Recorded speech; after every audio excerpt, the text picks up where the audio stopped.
Today we are going to be talking about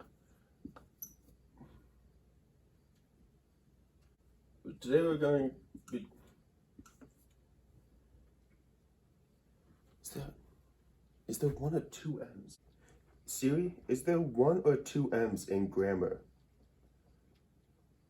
Here's what I found. Today we're going to be talking about grammar. So here I have two examples. The same sentence, but in this first one we're going to write John and I went to the movies. And in the second sentence we're going to write me and John went to the movies, okay? So now here's the situation. Everyone's going to tell you that this first sentence is right. And by everyone, I mean your English teachers who are paid to tell you that this first sentence is grammatically correct. And also all the random people that you work with that think they're better than you are going to tell you that this first sentence is grammatically correct. But here's the sitch. So what's the situation? It does not matter. They both work. They both get their point across. They both say the same thing. They're the same picture. Me and John went to the movies. People know that I and John been going to movies. They know that's been happening. Me and John. John and I went to the movies. People still know that John and I are going to the movies. Me and John going to the movies. In the end goal, John, me, movies, at, that's where we are at. Okay? It's the same sentence. People will argue that if you take out the and John and that I went to the movies makes sense and me went to the movies makes sense. But the whole thing behind that is I'm not taking out the and John. The and John is still going to be there. Why would I take that out of the sentence? I'm not doing that. I'm not going to be like, me and John went to the movies. Oh no, sorry, John left. Me just went to the movies. I'm not going to be saying that. That's dumb. I would change it to this sentence. Okay? Me and John works. It's fine. It's not harming anybody to say that. I need people to stop correcting me when I say me and John.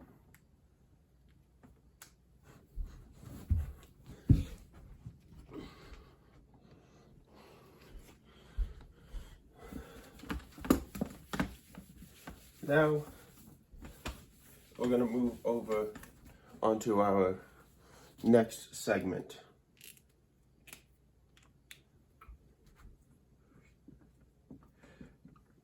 Grammar in arguments.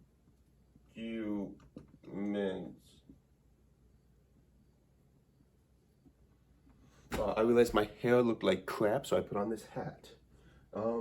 Grammar and argument. The wheels on the bus go round and round. Now, the main thing I want to talk about with this one is these things. Your,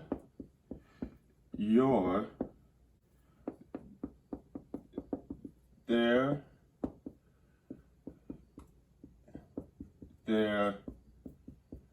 and there. And if the person you're arguing against is really in a rut, they're really losing hardcore, you could even go it's and it's. Now, this is text arguments. Arguments online, arguments when you're not using your voice. Because speaking, I can say there, and you can't tell which one of these I spelt out in my mind. But here's the problem. If you are right in an argument, like they say, so I don't know if you can read this from where you're at, but it's an example. So they say, Lord of the Rings is too long and boring. Harry Potter is better. Now that's clearly wrong. Obviously. Factually, that is wrong. I could text out,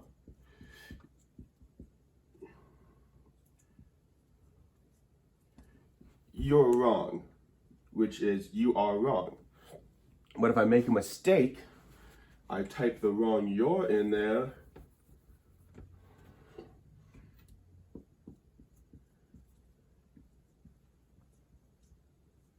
and I say this, "You're wrong," that is argumental suicide.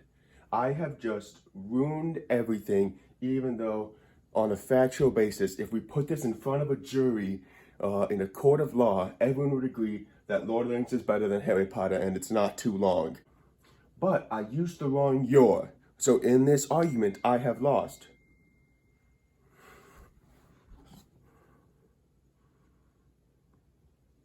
Protect your photos?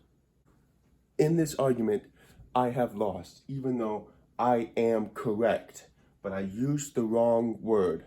So now they can be like, "It's you are, you idiot." And then boom, I am emotionally ruined. Their argument will hold up. They win, I lose. Okay? So you have to make sure you're using the right word when they all sound the same, that you're typing out the right one, because people will not be forgiving of typos.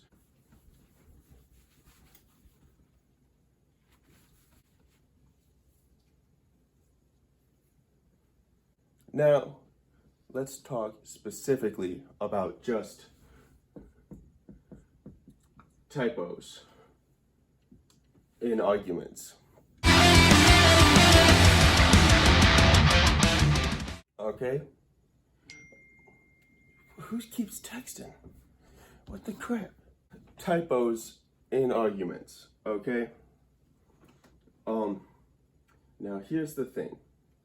I could be arguing with my friend Luke. And so Luke's over here, and he says something factually incorrect. And this is a time in your life where your phone can really screw you over. Okay? So I can be over here and I can type. Now, I want to make it real obvious that the U and the I on the keyboard are right next to each other. And sometimes my phone is a little dumb and autocorrects it to the I. So I can say, "Luke, you're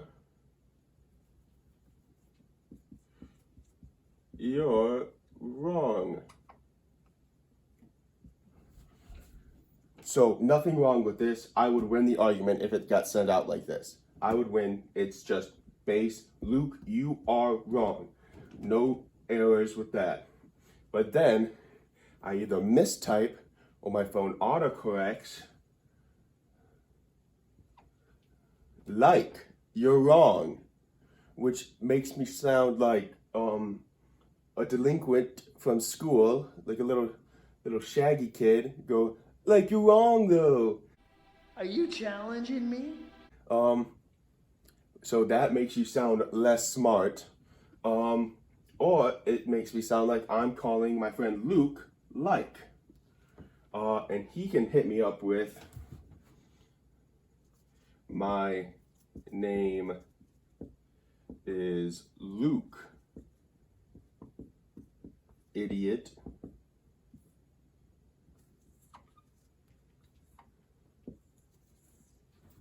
And boom, I lost the argument again. Even though I am correct. He said something factually incorrect, and I said, "Like, you're wrong." And he said, "My name is Luke, idiot." I misspelt, even though I got the right "you're" in there. I misspelt, and therefore I lose the argument. I just realized that my whiteboard, the back leg, was slowly falling down this entire video. So if it's ever bad, just get over it. Here's the motto of the video.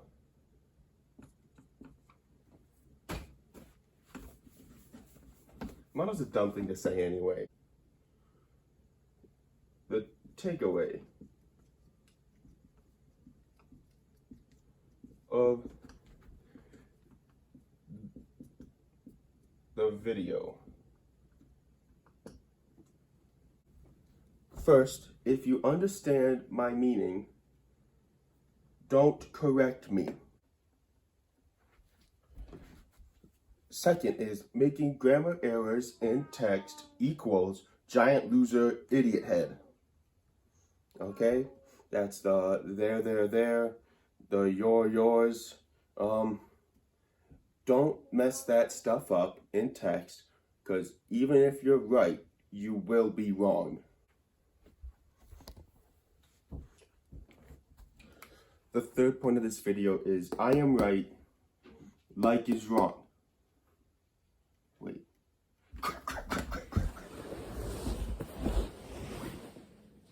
Well, that's pretty much it. Be sure to come to class next week where we talk about acronyms and how much I hate them, and there's so many, and a lot of them use the same letter combination. Class dismissed.